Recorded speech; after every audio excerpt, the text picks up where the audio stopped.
We're here today with Beau Tillman, a three-time state champion and four-time finalist from Kansas, who is now working with Winning Mindset, a group dedicated to helping athletes reach their highest level of performance.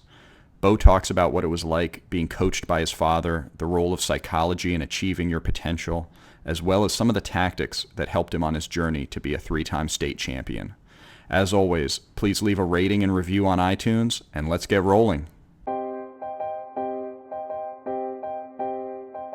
He taught me to get up when I didn't want to get up, when I wanted to quit. I had high goals, man. I've always had high goals. And so when I won it, I was just kind of like, oh my gosh, you guys are right. It's not the thrill of winning.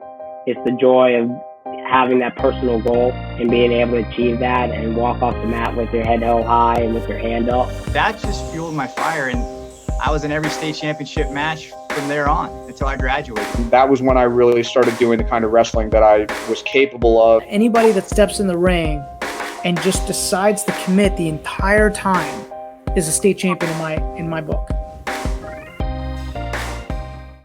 He is a three-time state champion from Kansas, and so we're going to hear about his wrestling journey.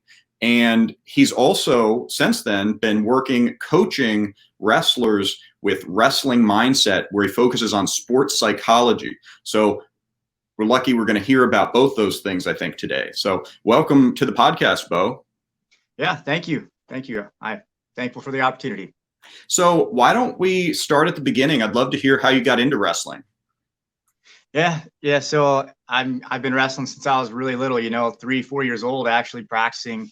But I had a big brother, right? And so some of my earliest memories were just watching my brother and my dad leave to go to wrestling tournaments early in the morning.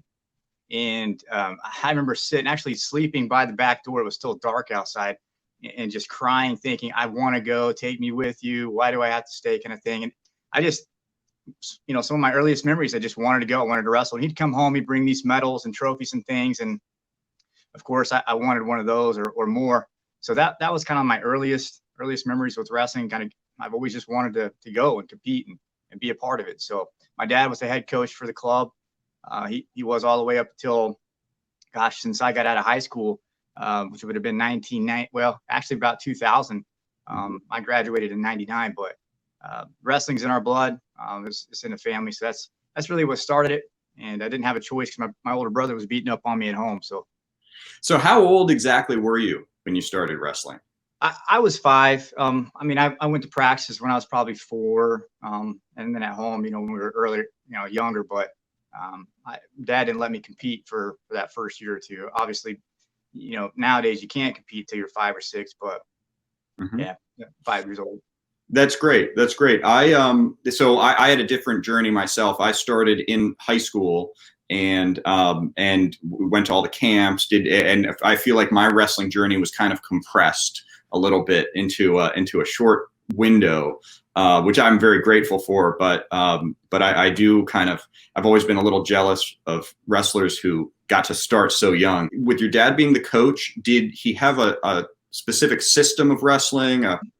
Yeah, my dad was old school, and so he actually only wrestled 2 years, and he started midway through high school, and he was a track guy. He was a football guy. Back in the 70s, I think he ran like an 11 flat 100, and he never lifted a weight in his life. So, but our responsibilities, our obligation was, we come home from school, we do schoolwork, and we have a list of a workout, which might consist of, I'm talking 7, 8 years old, 50 pull-ups, skipping rope for 5 minutes, 100 push-ups. It's just like, and those had to be done. And then we do our chores, and he would come home. Then we'd go to practice. We'd come home from practice. We'd work out again. So, his system was primarily attack style, very offensive, aggressive, take people to deep water, just outworking people. And that was he had a never settle mentality, and it's really stuck with me my whole life. So it's interesting to me, the physical regimen that he focused on. So he said 50 pull-ups. You said jump rope. When did that kind of thing start?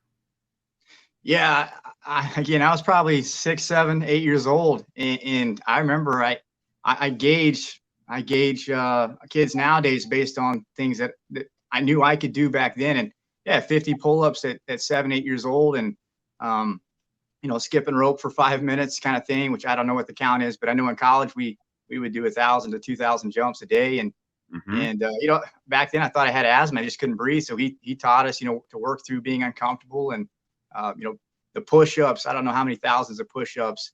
I like hearing Kerry Colat's story, because I'm like, man, him and my dad would have got along pretty good. I'm nothing like Kerry Colat, but I think we grew up in the same kind of idea and philosophy. And so, yeah, pretty tough training regimen, but we loved it, and he had ways to be creative. I mean, he used to take us out and run us on sandy roads for miles when we were 7, 8, 9 years old, me, of course. And to us, we were having fun because we were collecting toads and frogs and things. So he'd put us in front of the headlights, drive for miles, and we'd be running the sandy roads and developing our legs all the while. He's thinking, we're winning state titles, and we're thinking, hey, let's catch some more frogs. So we had fun doing it too.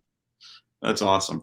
So I always like to ask if there was one physical, it sounds like you might have a lot of these things to pick from, but was there any one exercise in particular that you feel like gave you a physical edge, or was it the combination of all of them?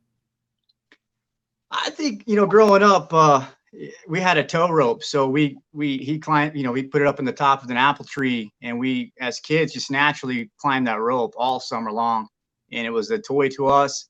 And so climbing that rope day in, day out, I didn't know it at the time, but pull-ups and mainly that rope. I mean, just climbing rope every day. And I incorporated that into college. I took a rope with me everywhere I went when I was in college, in my backyard with my roommates, and I'd climb that rope 20, 25 times a day, and it's just been a part of my life. So I think that's one tool that probably helped, just hand strength, and pushing through, just pulling.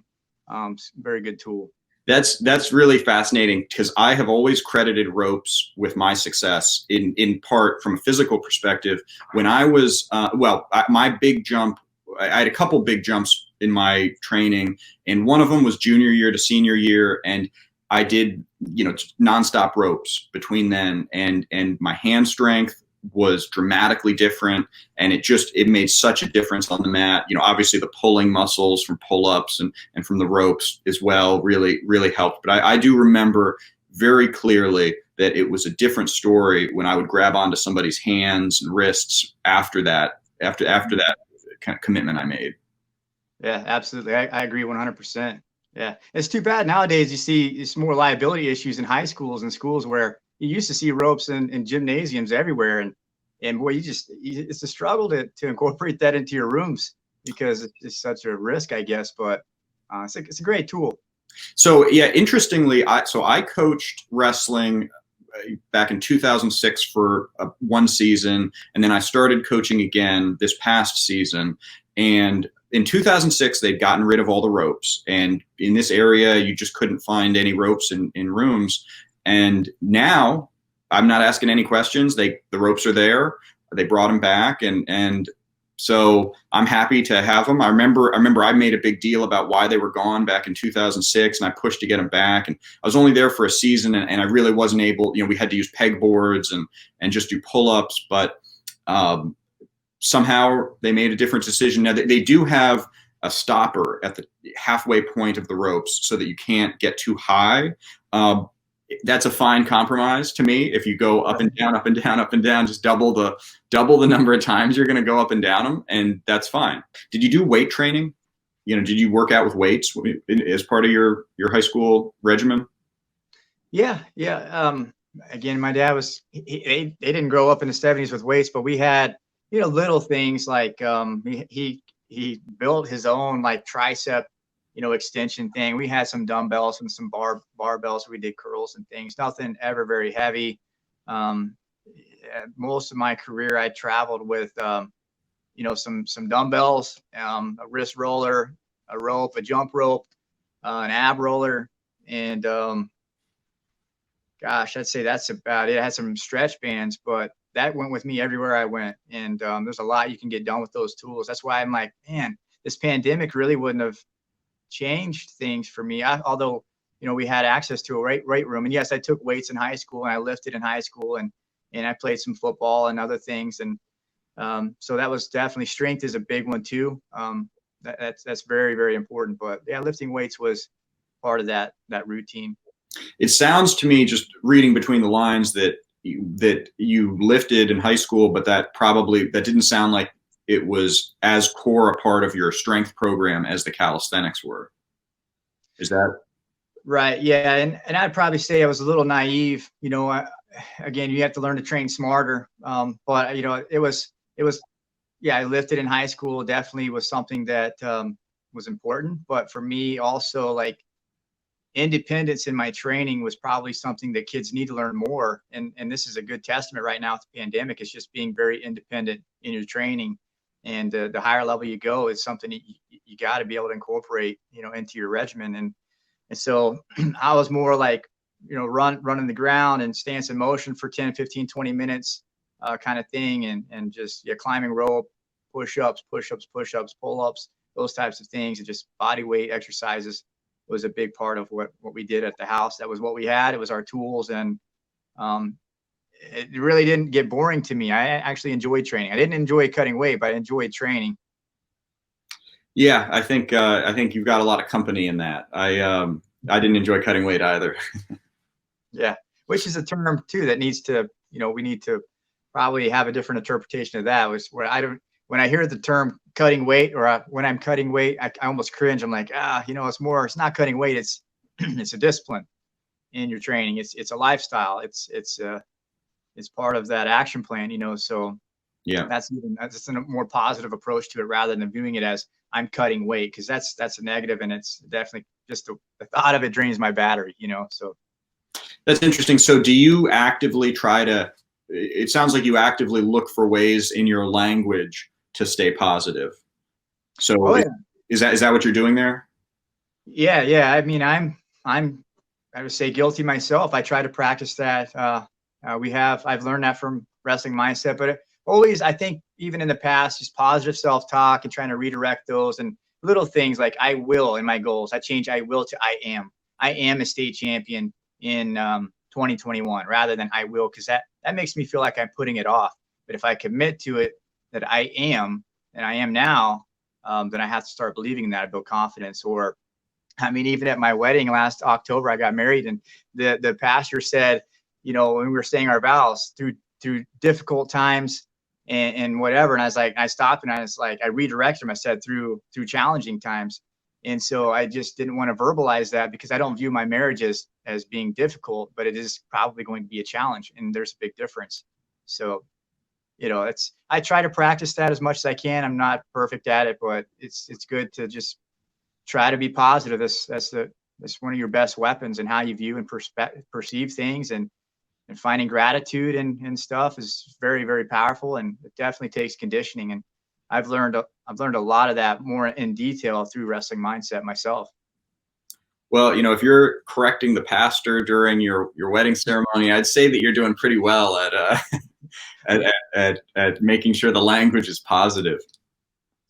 Yeah, it's a conditioned thing, and so that's part of it. You got to get reps, and you never know. You might be on a wrestling mat, you might be getting married, you might be in a job interview or on a podcast, and if you can hold yourself accountable and just be sensitive, you don't overthink, you just be sensitive and aware to these things, and believe in it, buy into it, and practice it. Eventually, maybe you become that, and that's kind of part of the goal. It's just becoming a better version of ourselves. So, so it sounds like you were always serious about wrestling. Is that fair to say? Yeah, serious. Just very passionate, I would call it. More just, I loved it. I love wrestling. I love competing, and I love the feeling of hard work and accomplishment and things like that. Just being engaged and meeting my friends. So yeah, I was probably more one-dimensional, than I should have. I had to learn balance as I got older, like after college and into my life, and finding my identity after wrestling. We talk about that with athletes sometimes, but I struggle with that myself. It was a challenge, just because I've always been so one-dimensional on my training and just trying to be the best of me, I guess. Did you always have a lot of success on the mat?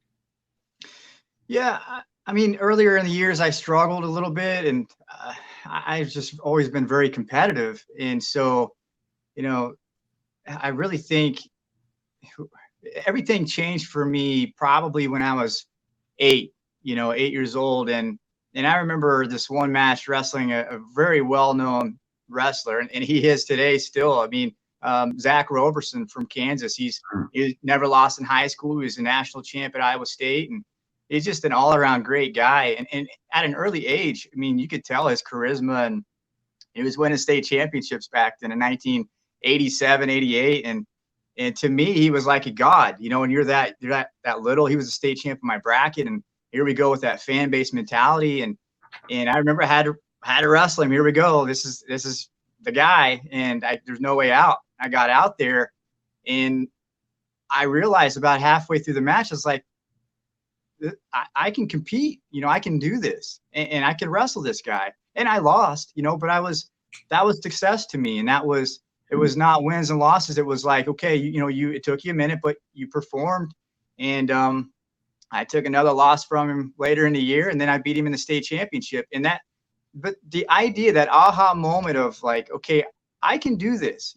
He's just a man. He's a great guy. He's a great man. He's solid, but it really put into perspective that I'm capable. And that just fueled my fire. And I was in every state championship match from there on until I graduated. That's awesome. That really speaks to me about the importance of getting tough matches along the way, and getting, making it so your toughest match isn't necessarily in the state finals. Yeah. I probably am who I am today because of Zach Roberson and guys like Beau Tillman in our state that were just at a different level, and they set the bar. And having those opportunities, when you're in the moment, it doesn't feel like it, but you really should. And this generation, I think, is picking up on it, where you got to seek those guys out. You got to embrace that opportunity and just leave it out there and go. Just do your best to perform, focus on what you can control, your effort, attitude, aggressiveness, scoring points, and learn from that. We were supposed to fail and make mistakes, but it was a great opportunity. It really was an awakening for me. And then after that, it was like Rocky IV every day in my house. So sky was the limit there. But so what kind of coaching did you get from your dad or from other coaches that helped you with that mentality, where you were able to recover from that, and you were able to realize, learn a good lesson from losing to such a great athlete? Were you given positive encouragement? Did they have a specific type of coaching style from that stance? Yeah. Back then we didn't have, we had video, those big VHS camera, actually they were beta tapes, but so we didn't have a lot of film that we actually sat down and did film and stuff. But we had textbooks, we would like read out of textbooks, the Carl Adams books and things that are trying to be picture perfect in our technique and doing it like the image. So, I think just the idea of we're so close to being where we kind of want to be right now, and just pushing further and going across that line, as far as our work ethic and maybe our game plan. It didn't necessarily change a whole lot, but we just knew that if we stayed after it, good things could happen at that time. So my dad he loved us very much, and he was probably, his idea and my perspective on feedback from him was probably a little harsher than what his was, because obviously it was all in love and fun. But sometimes that dad dynamic, I don't care who you are, I hear it all the time. That's a tough situation, no matter how tight you are, and it can add pressure, and it can add, maybe I fear making mistakes, or I feel I fear like failure and things like that, or disappointment. And so that was something, but I don't think it was intentional. But as far as his teaching method, it was just hard work, and his feedback was a little more tell it how it is, and my perspective was more, I'm probably a little more sensitive, so that was one thing we could have done better at, was communication. I see. But him being my dad and the head coach, I also never had the opportunity to get away from it. Even though I loved it, it never really shut off. So that's tough for kids. I experienced that myself. Did you have other coaches in the room, other voices in the wrestling room from that perspective, or was it all your father? Yeah, I think we did. We had some coaches. We had some pretty good coaches, and then growing up, couple that wrestled at K-State back in the day, which I had no idea till later, really. And I didn't realize these guys were hammers, but they kind of just, pretty laid back and quiet and observed a lot and were there to support. And in the support group, the kids and the community, everyone was always very supportive. But we were pretty tight. I mean, it was most of my direction came from my dad, but I was always just trying to be, open-minded to things and suggestions, and then just incorporate into my style, I guess. Yeah. So when you see, and I'm going to jump ahead here for a second to some of the stuff you're doing right now, probably, but when you see a kid today who's coached by his father, do you have any red flags about that? Are there any, do you have concerns about that when you see it in general? Well, it's just a tough situation, really, because again, I call it the dad dynamic, and it's challenging when the communication breaks down. If you don't have a way to let your dad know, your coach know that, when you yell at me or you raise your voice, even though you're trying to be productive, I shut down. Mm-hmm. And that causes fear, and it causes me to hesitate, and it makes me view SNS as being nervous rather than being excited. And so inadvertently those things happen. But if you don't have a communication method, which our system with Wrestling Mindset, we have something specific to that.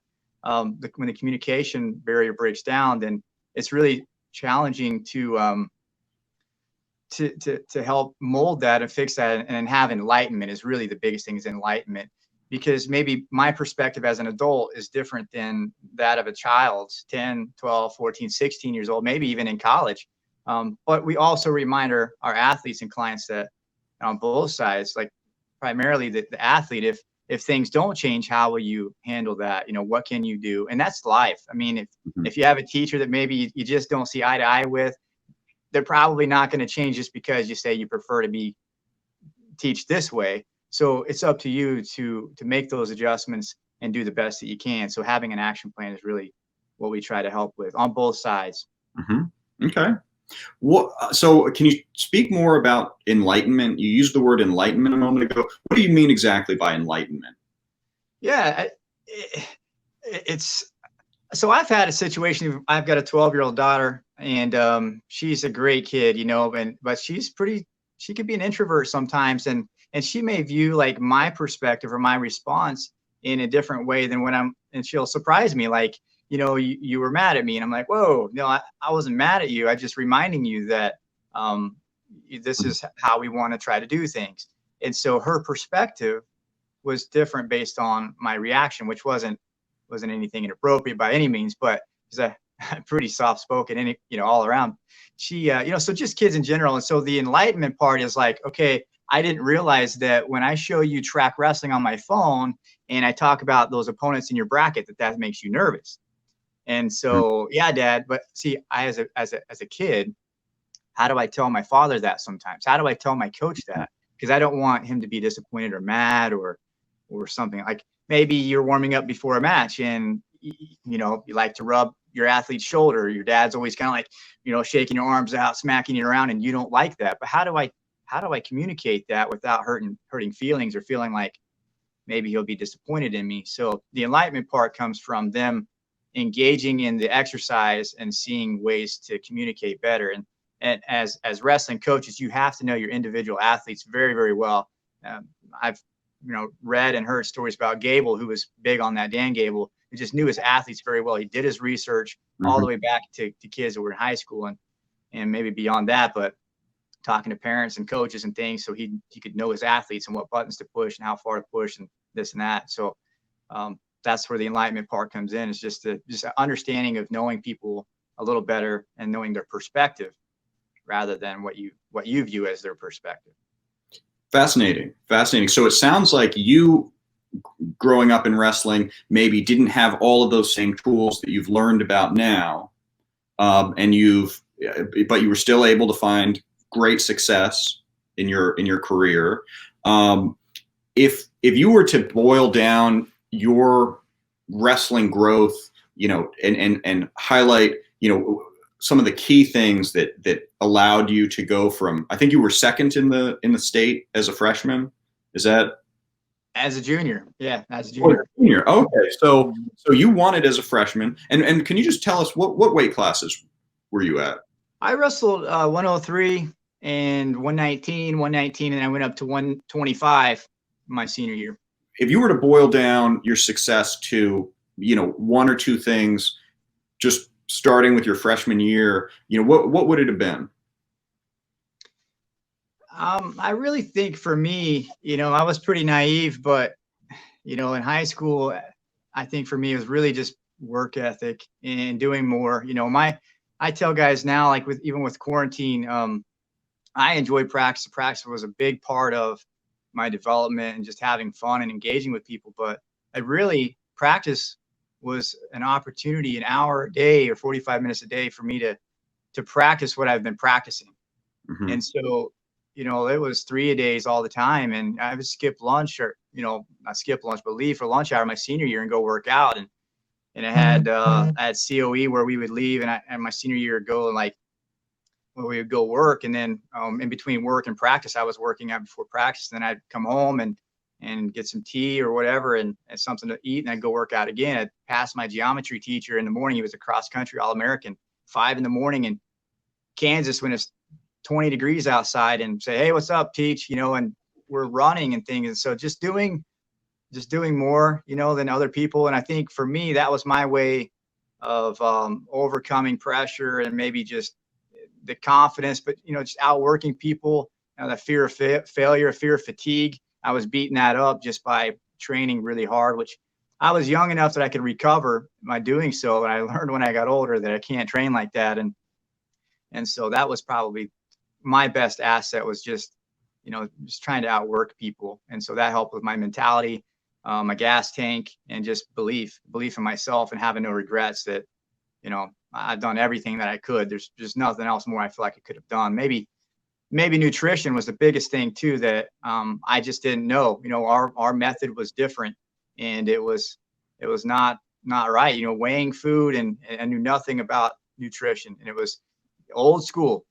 Things have changed. I'm thankful for that, for our wrestlers in America and in the world. But that was a big thing, a big jump in college. It took me 2 years to really figure out how to eat, how to recover, how to feed and fuel my body. And I just couldn't, I had to level up. So that was another thing too, is, one thing I learned the hard way was you got, two things, mindset and nutrition's huge, and you got to figure it out. You got to do your research.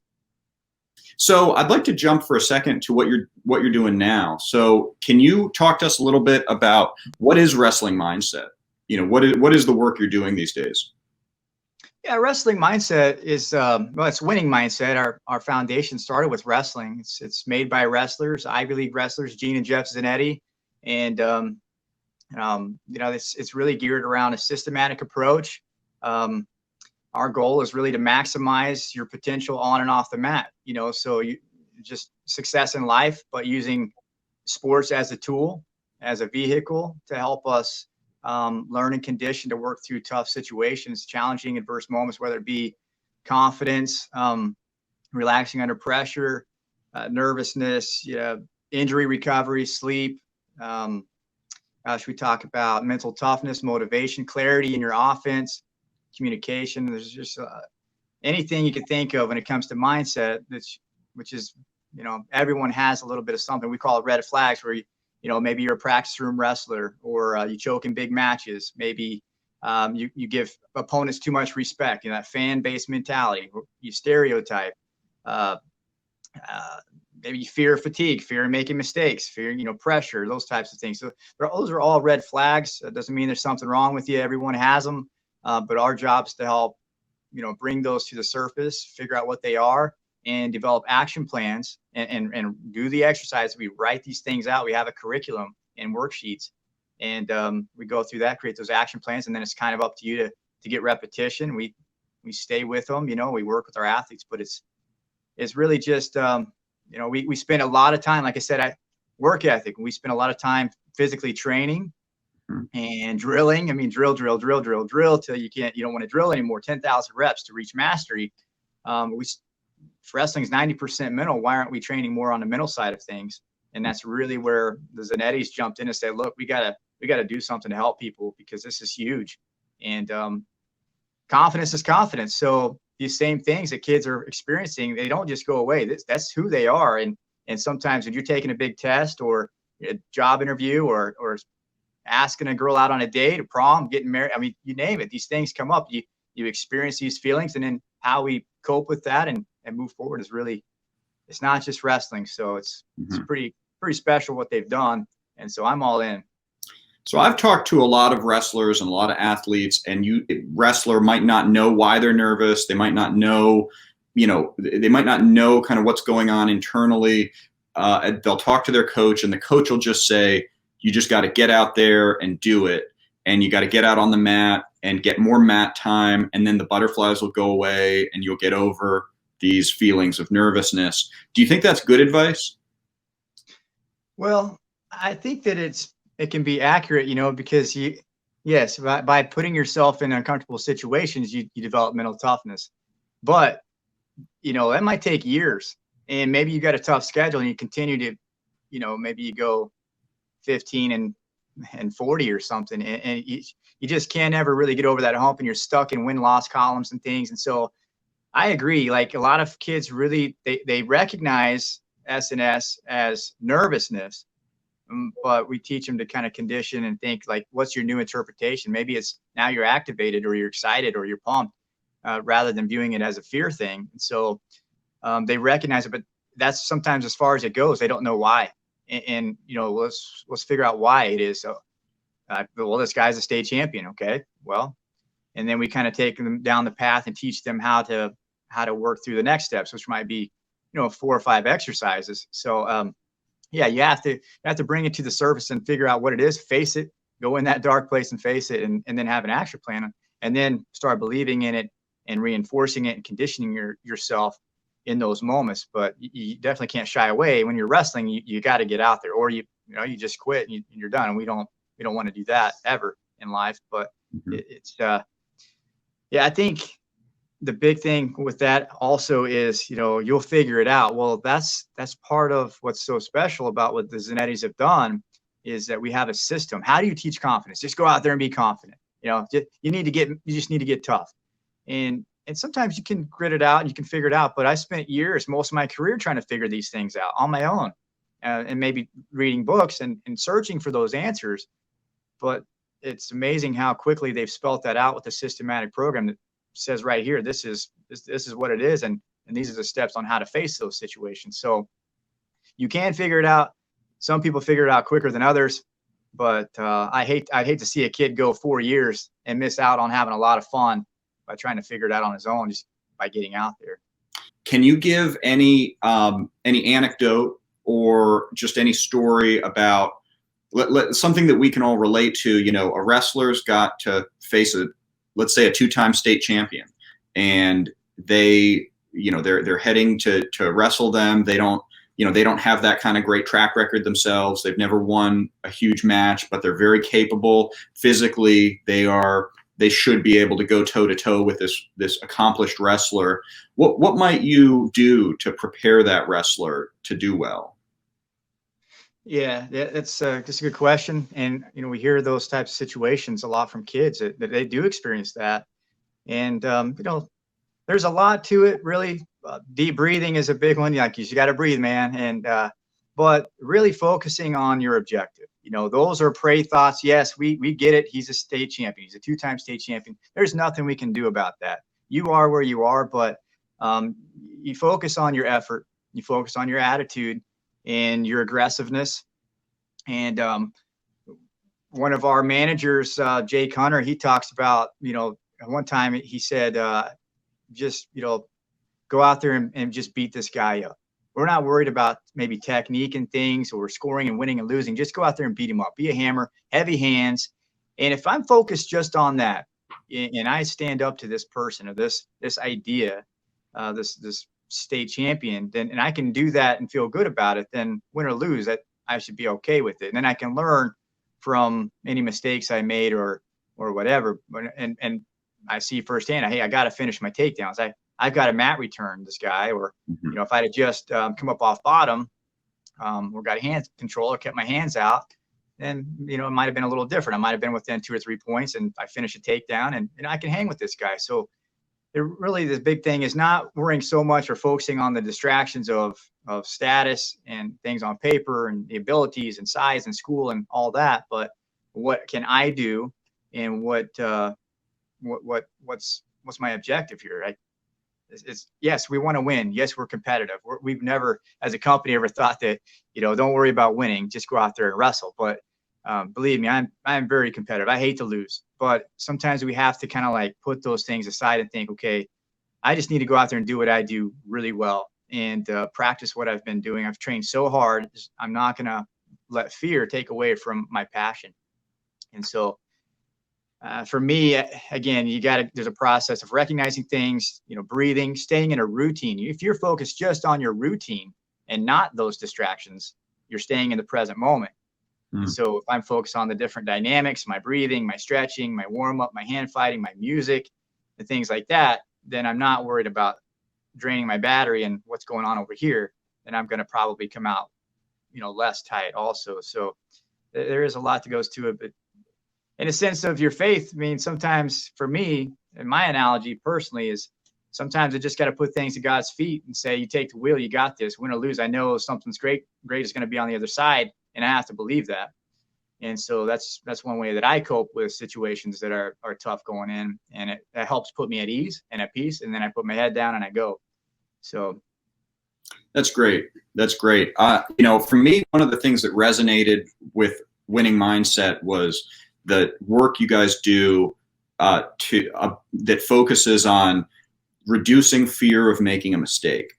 So from my perspective, I know that my best results in wrestling and a lot of other things in life really come when I don't, for however I manage to do it, I free myself of that fear and I act, I fall back on my training, whatever it is. I know that my best results come when I don't have this fear of making a mistake. And I feel like that's a really big part, it seems, of wrestling mindset. Yeah, that's a common theme, with wrestling mindset, I think. And any athlete really is, especially at any level, we work with all levels, world team, Olympic team, D1 athletes. And so, I've been at this level before. What if I don't live up to that expectation again? Or, I'm better than this guy on paper. What if I lose, or what if I get taken down or get scored on?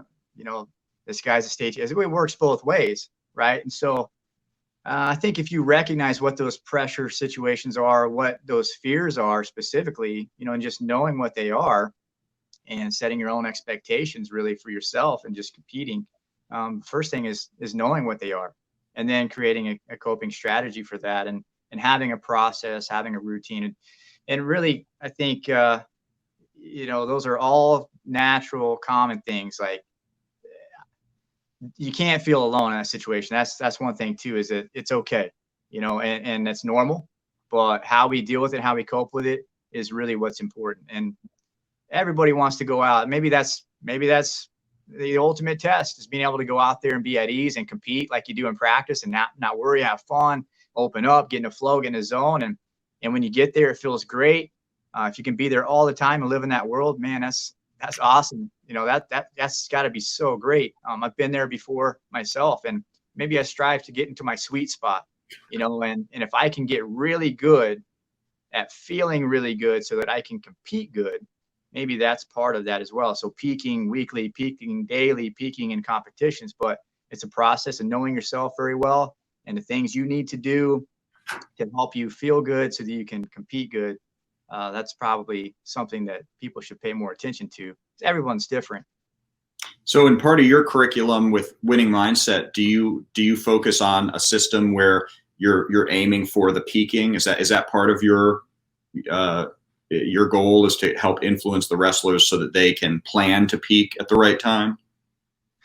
Yeah, I mean, peak performance, we have different phases, right? And so it's a year program, but there's different phases, obviously, just like your training. And so we have peak performance sections and different times of the year that we may focus on different aspects of competition.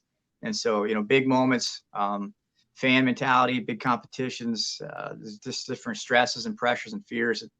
Yeah, so we definitely have a system where we want to get to that point where we can address these things And we don't have to wait necessarily until that time to start talking about it. We can start getting repetition even now talking about it, but we do have a certain section of material in our curriculum that focuses on that type of information. So I've got kind of a offbeat question, but do you do any advocacy of meditation, formal meditation in practice? Is that a part of wrestling, of winning mindset? Yeah, we have a section, like I believe it's present moment, where we talk about deep breathing. And I mean, it's kind of a proven form that breathing deep, quieting your mind. You're not focused on things outside. You're not even focused on necessarily your breathing and relaxing. You're just relaxing. And so, incorporating ways to be able to do that, to meditate. And I actually, there's a difference between relaxation and visualization. I think people get confused with that sometimes, where visualizing is great, watching film is great. I mean, you should be doing that all the time. Sometimes people will visualize before they go to bed, maybe the night before competition. And what I think is, what I feel and what I've experienced myself, is that sometimes that can take you down a path where you're not getting rest because you're causing anxiety and maybe a little bit of nerves by trying to control an outcome rather than just focusing on clearing your mind, staying in the present moment, and just kind of being relaxed, where it's just, there's nothing there that I need to be worried about. I'm just recharging my battery, recharging my mind. So we talk about ways you can do that at tournaments, before tournaments, during, at school, during a match. How do you relax and recharge your battery during a match? Interesting. Yeah. So we have exercises where we talk about that kind of thing. Fascinating. How can people work with winning mindset? Yeah, it's a really simple process. I mean, we've got our website, you go online, find us there. And we have newsletters that go out. You basically would submit an inquiry for a trial or some material or to speak with a manager. And we would follow up, and we have a lot of free content that we pump out that a lot of people take advantage of, but I don't think they realize it. We're really helping a lot of people, and it's not about money, really. I mean, we just want to help in life and in school, and this is a big thing. So, just inquire, sign up for a free trial, and if it's a fit, you can learn some information, speak with a mindset coach or a manager, and take some notes. If it's a fit and something you feel like you want to incorporate into your training regimen that you want to do consistently, which would be my recommendation, just because with anything you have to be consistent. One time is just really hard to get it done, but at that point, then we make that recommendation. We find a coach that's compatible with you and your sport and your personality, and then you have your curriculum. You print it off, and we meet when it's time, when the best time for you to meet, and we develop a really deep relationship that is pretty special, and go from there, really. So yeah, just got to sign up, inquire, and we hit the ground running. I know you work with teams, and you sometimes have engagements where you work with an entire team, I think. And then do you also work with wrestlers one-on-one? Oh yeah. We with both. We actually do academic mindset as well. We have spiritual strength. So we touch in every area: teams, individuals, academics, all sports, all areas. So if somebody just to maybe walk me through for a second how it really looks. If somebody wants to, they're very ambitious, they want to get to the next level, they feel like they would benefit from winning mindset, and they go all in. Are you meeting with that person, that wrestler, once a week, every day, once a month? How does that look?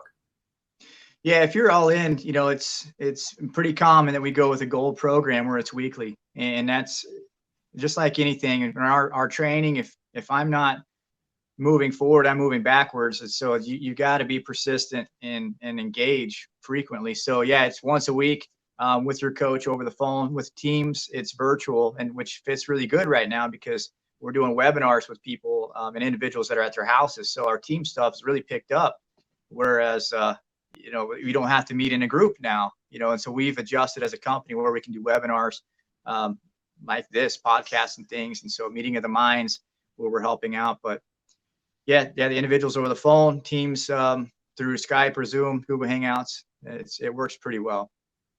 Well, I really appreciate the content you're putting out. I think that maybe how we originally found each other. You know, I really like the stuff you guys put out on Instagram. It's all really great. I encourage everybody to follow Winning Mindset, you know, on Instagram and anywhere else you guys are, you know, because you do put out really good content. Is there anything else you wanna say, just to, you know, as we're nearing the end here, and any other points you want to make for wrestlers who want to get to the next level this coming year? You know, I might say for everybody in this position that they're in, understand that we're all in the current situation. And then you talk about Fargo being canceled here just recently. Yeah.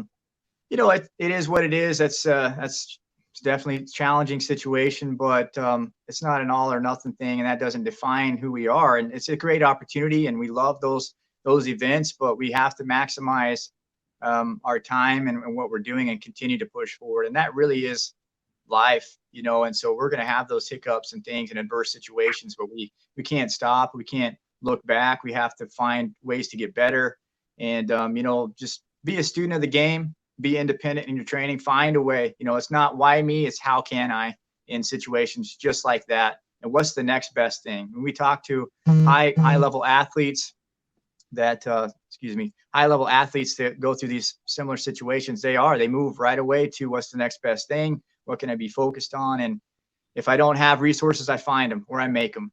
And that's probably, you know, just maximize your time. And especially when you the one thing that I really hope that happens is that we learn gratitude from this situation. And when we get into practices and we get into competitions and things, and when things get back to normal, which I'm going to say they are, you know, at some point. So we just can't forget and start getting back into that mindset of, I hate practice, or I don't want to go today, or this sucks, and I hate cutting weight, and this is no fun. I don't like my coach, or whatever it is. You know, we gotta take a step back and stay in that moment of gratitude and just loving what we do and embracing it and just being appreciative of those things and taking advantage. So really maximize your time when you have those opportunities, because you just never know when it could be your last. So, and that's kind of life too. If you live your life every day like it's the last day of your life, then you're going to find gratitude in everything, not just, you know, the day-to-day stuff. So I think that's a great message, really positive, and I agree with you. I think we're going to return to normal. I'm not sure exactly how quickly everywhere in the country will return to normal, but I'm sure it'll happen. And you know, I'm optimistic as well that there will be gratitude and an appreciation for the things we have. You know, it's so, you know, probably barely anyone would have predicted any situation like this. And, you know, it does make you realize the things that you've got in your life that are wonderful. And I think that is a big part of living a happy life. Yeah. You got to stay in the present. You know, we can't control the future. We can't live in the past, but we stay in the present moment and maximize that the best we can, which is, it's not easy. It's not always comfortable, but I think it's necessary, you know, and so we have to recognize that. I agree. Yeah. Well, thank you so much, Beau. This has been great. You've shared a lot of wonderful insight with wrestlers. I know that people are going to benefit a lot from hearing your perspective, and in your case, they're going to hear a lot. They're going to benefit a lot if they learn more about winning mindset. So thanks again for your time here. Really appreciate you joining me on this episode of Back Points. All right. I appreciate it. Thank you. Thanks for listening to Back Points today. If you want to support the show, please subscribe on Apple Podcasts, Spotify, YouTube, or wherever else you find the show. Also, it helps us if you give the show a rating on Apple Podcasts and leave a review. Feel free to also make a donation via Patreon at patreon.com/backpoints. Thanks, and see you next episode.